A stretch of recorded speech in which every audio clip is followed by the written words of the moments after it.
kulanti wacan oo wanaagsan saaxiibada qiimaha badan ee ku xidhan kanaalka xoojinta wararka daawadayaal waxaan idiin soo gudbin doonaa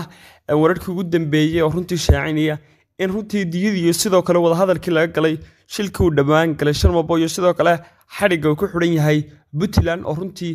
laga gaaray heshiis iyo sidoo kale go'aan lagu gaaray in la fasaxo wiilka haddaba daawadayaal warkan ayaa runtii wuxuu ka farxiyay dhammaan fariska Sharmabo iyo bulshada Soomaaliyeed runtii ugu wada duceynayay qalbiga in fanaanka miskiinka runtii xabsiga lagu soo daayo warbixin dhameystiran ayaan idin haynaa balse daawadayaal intaynaan gudgelin halkani waa kanaalka xoojinta wararka haddii aad ku cusub tahay haylaabina aad soo biirto aad subscribe tiraado gambaleelkana furo si aad u noqoto saaxiibka ugu horeeya hela muuqaaladeena sidoo kale daawada waa muhiim inaad muuqaalka la garaso si uu muuqaalkan u baaho una gaadho bulshooyinka Soomaaliyeed ee runtii warka runtiina kuna farxaysa runtiina qalbiyada sidoo kale mar walba uga duceynaya in fanaanka Sharmabo inuu alle arrinka u yasiro haddaba daawadayaal waxay ogsoon tihiin in isbuucii u dambeeyay Sharmaake Cabdinaasir ay u ahayd wiig runtii mushkiladii sidoo kale imtixaana daawadayaal halkan aan joogno waa aduuyo runtii imtixaanka iyo sidoo kale mushkiladuhu iska badayeen fanaanka Sharmabo oo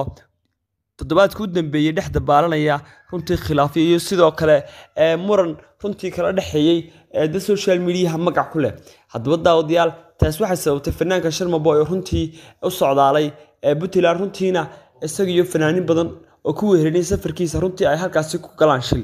haddaba daawadayaal taasi ma aha mid runtii la idinka sheekayno waa wada ogsoontihiin bal in yar waxaad ila daawataan Sharmabo walaalkiis oo isaguna runtii sheegay in arrinku hadda garowe aniga iyo mas'uuliyiin ka tirsan Puntland booqashadeena oo daaranayd xaaladiisa iyo in aan u soo laab qaboojino runtii Sharmaake arrintiisu waa arrin qadar rabbi ah shil buu galay sida aad wada ogtihiin waxaana ku dhimatay gabar Soomaaliyeed oo reer garowe ahayd waxaana ku dhaawacmay dad uu isaga kamid ahaa inkastoo isaga dhaawiciisa faryarada oo kale ay tahay oo uusan weynayn caadiyana marka qof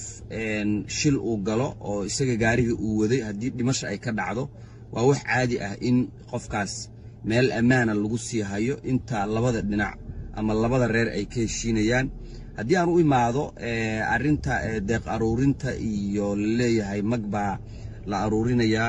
Sharmaake ku saabsan baraha bulshada aad arkaysaan arintaas runtii arin aysan waxba ka jirin weeye oo dad ay ku qaraabanayaan dadkaasna waxaan leeyahay hadii ujeedadiinu ay tahay in aad dad wax tartaan in aad dad u daqnataan way fiican tahay dadka Soomaaliyeed waa dad qiimo leh waa dad islaam ah waa dad xiliyada adag isgarab istaaga oo runtii isku hiiliya laakiin meelaha ay idinka baahan tahay inaad la aadaan bay fiican tahay sida agoonta abayaashooda ay dhinteen qaarkood askarta ay dhaleen dadka masaakiinta ah ee qaxootiga ku nool dadka xanuunsan xaaladooda aan wadanka waxba looga qaban karin